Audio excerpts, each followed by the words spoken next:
Guys, welcome or welcome back to those who are new here. My name is Noella and I make vlogs about living abroad in the diaspora. Oops. Huh? Don't break nothing, baby. Yeah, okay, I've actually been living in Lithuania, Europe for 3 years now. And there's a lot of culture shocks, like you will be surprised by a lot of things once you come. So I thought I'd make a video while I drink my tea. I'm obsessed with tea. And talk about these culture shocks and to see if you relate for those who are living outside Kenya, and maybe for those who are coming, what are you excited about or not so excited about? Number one, this is actually I love. Let me start with what I love and then what I really don't, I'm just there. I'm indifferent to. Number one, gosh, is the walking culture. Like people here love to go on walks. And also they have a lot of provisions, like there's a lot of parks nearby. There's also like walking tracks, cycling tracks. So it makes it very, very easy and safe. Unlike at home, when somebody is walking, we always think people who are taking walks, they don't have fare, they don't have transportation to go from point A to point B. But here is actually like a leisure activity. I'm ashamed to acknowledge that I went on these walking dates before, and it's a terrible idea. Like when you're trying to get into local culture, you try to participate in some activities, and I was like, okay, let me go on a walk with this guy that I was talking to, actually two guys, and it was a terrible idea. It never went anywhere, like, because men like what they invest into, and walking is not an investment. So I choose never again to participate in such hideous activities with men who are trying to talk to me. I have these sticks, they're called Scandinavian sticks. This is very crucial when walking, especially during winter. They will save your life. Yeah, because the places are slippery, what's not, and it's also good for arm workouts. Like when you're pulling it back, it's a form of arm workout. It's just not for old people. Even young people use it. Number two, food. Of course, you will expect food is very different, and also like what you're used to taste very different. The meat especially, I have really reduced the amount of meat I eat while this size, because most of it, honestly, it's grown indoors. Like when the weather is not very favorable, the animals are kept inside. But right now being summer, they're outside, so that's okay. Maybe it will be a bit more flavorful. But during winter, when they're inside and they're just being fed on manufactured feeds, it's not pleasant. Like you don't taste the meatiness of like beef or chicken is another one, because chicken, the broilers one, they just don't taste nice. They're not like the traditional one. But yeah, so we have to, I don't know, I have reduced meat. I eat a lot of legumes, I eat beans, I eat a lot of chickpeas, because meat is not as flavorful.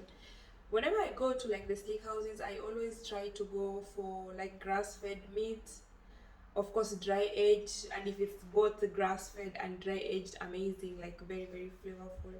But more than that, I'll just stick to basics. If I have to eat chicken, because now I'm training a lot, I need to eat protein. I season a lot. I season the chicken a lot to just give it a bit of flavor. I think what I've noticed here is that people have hobbies. People have hobbies, like it's amazing, and I have learned also a lot in regards to this. Hobbies are so important, like, and not everything has to be expensive. That's the thing, though. A lot of people think like hobbies are expensive. No, it doesn't have to be. I have friends who go for like windsurfing. There are people who do roller skating. People who cycle. It's amazing, and I think honestly in my culture we don't promote this so much, because maybe people are like very busy looking for money, and that's all right. But who's going to spend this money that people are looking for? Yeah, it's so important to have hobbies. Even kids have hobbies as well. Whenever I go to the park, like for my morning walk, I'm always seeing kids running. Like somebody's like 10-year-old and he's already running. I'm like, whoa. But you see them, to them it's like a past, like a something they do on their free time. But for us, like, okay, in like a typical Kenyan village, kids are running all everywhere, but it's not a hobby. It's like they're running to the shop, they're running to school. But here I think it's just, maybe it's a different packaging, I would say. But in the cities, like in let's say Nairobi, not everybody has, people don't have hobbies. Kids from school, they go home. And also I think we study too much, honestly, because here school ends around 3, so people have time for after school activities. In my previous CrossFit gym, they had a particular, like a specific class for teenagers, and they would come and train, and I'm like, wow, I would love for my kids to have such, it's amazing. And also, like, for men and even women, this is probably why also people are very, very busy. Like, you have to schedule time. You just cannot walk into somebody's home because maybe they're outside doing their hobbies. It's not the normal, like, from work to home. No, people have places they are passing to do whatever. Even for dancing, they go for dancing classes maybe 3 or 2 times a week. So you have to plan. Dating is also like difficult because people have to plan their time. And not really difficult, but it's like, it's a whole thing. Everything needs to be scheduled. Like, you just don't walk like into people's houses. Even someone might be inside and they will not open because, well, you didn't tell me you're coming. Public transport is so cool. It is so cool, so organized. Yeah, like I'm just remembering the times I've, taken the bus, and like, even if you're 3 people and the bus is leaving at 16:15, this is maybe like a 32-seater. Even if you're 3 people, the bus is going to leave. I'm like, okay, how do these people make money? And somebody needs to tell me in the comments, how do they make money? Because I don't understand. Another time I was taking a bus like to maybe 3 hours, almost 4 hours away. We were only 3 women. Well, it was a small one, maybe like a 16-seater, 14-seater. The car went, and I'm like, wow. But also this reflects to how Europeans manage their time, because they can clearly plan. Like, if it departs now, it's gonna arrive at this time, and then I have to maybe connect or do something. And this is why they are very good at timekeeping, because the systems around them allows them to be able to plan effectively, as opposed to us. One time there's traffic like for 2 hours, the other time is maybe 30 minutes. There is no really predictability. And also I was thinking, because there maybe a week ago, a week and a half, NATO was in Vilnius for a meeting, and there was comprehensive planning, and everybody knew like a week to that this is going to happen, these roads are going to be closed, what not, this, that. And people were still, of course there was a bit of inconveniencing here and there, but at least they knew. There was like a whole ad. They really try to broadcast it so that people can plan accordingly, which is amazing.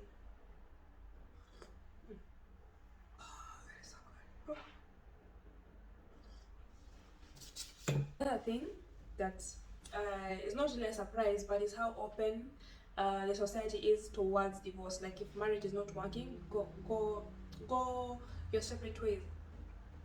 This also means that blended families is very popular, is completely normal here, which to me is a bit strange. I'm a bit conservative when it comes to marriage. Like, I would really love to have one husband and have all my kids by one man. And I understand sometimes things, are a bit different, but if we look statistically at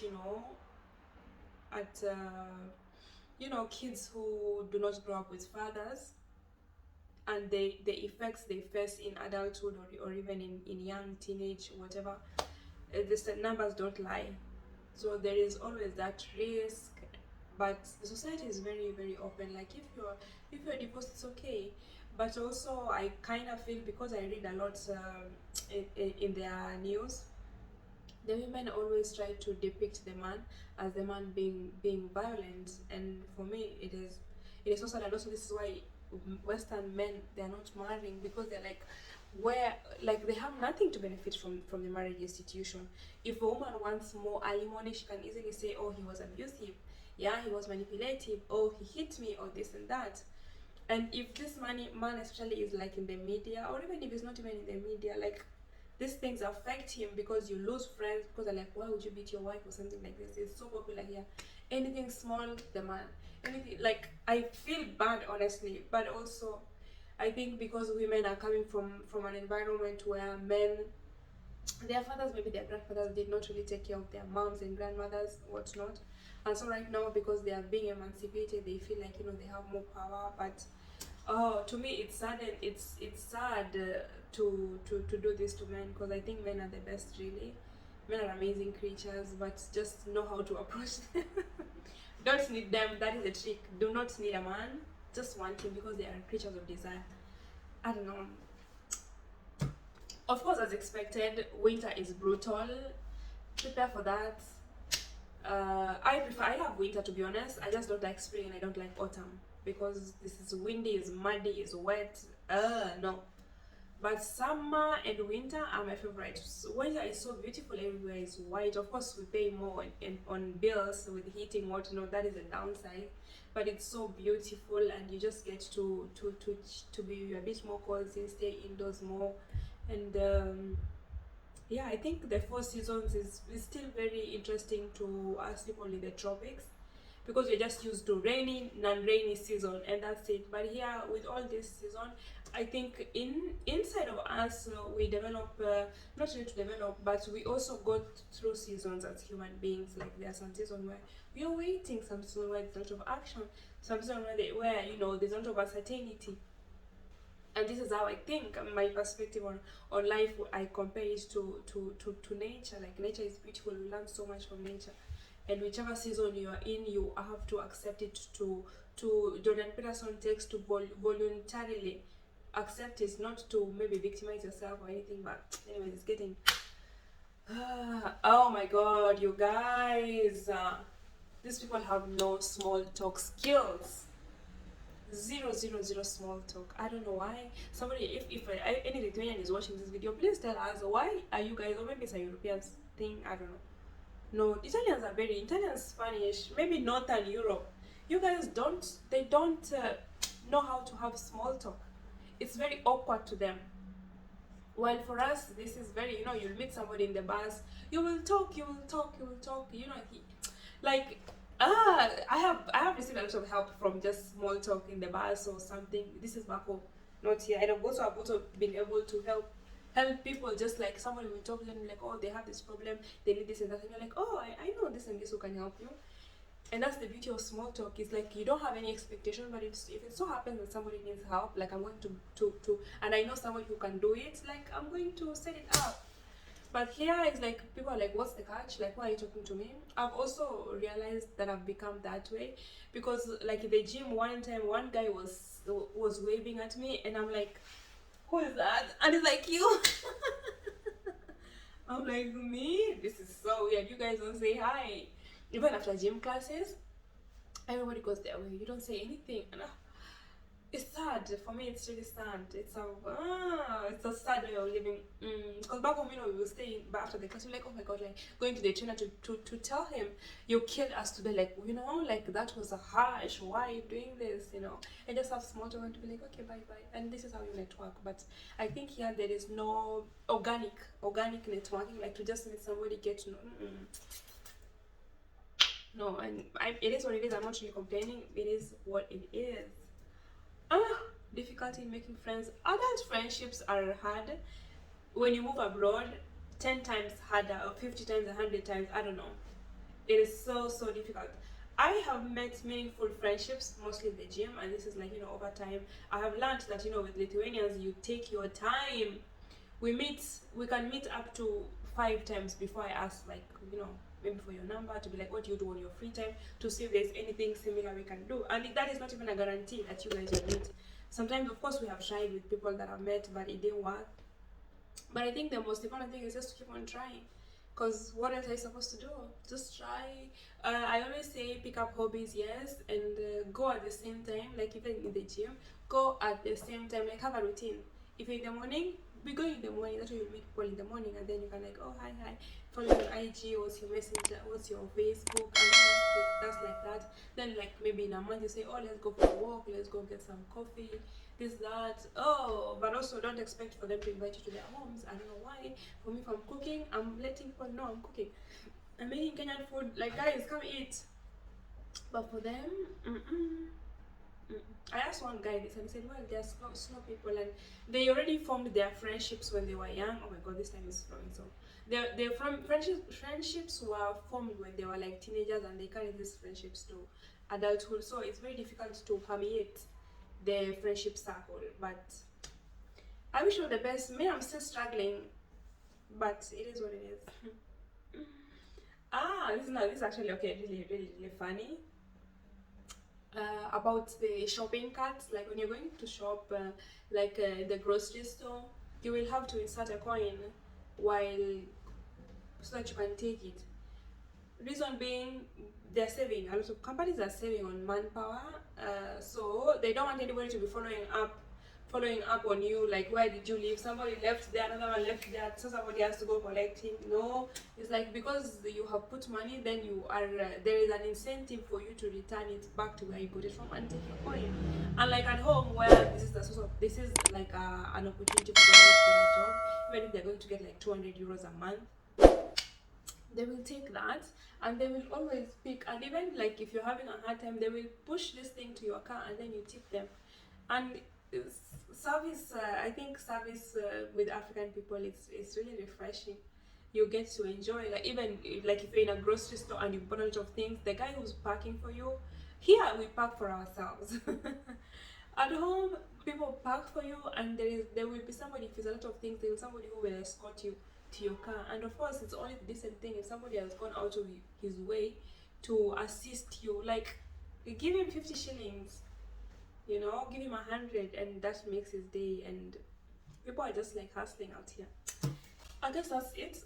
Now I have to go edit. Hope you enjoyed. Let me know. Let me know of any of your culture shocks that has really surprised you when you moved away from your home, whatever it is, really. And see you in the next one. Thank you for watching, guys. Subscribe.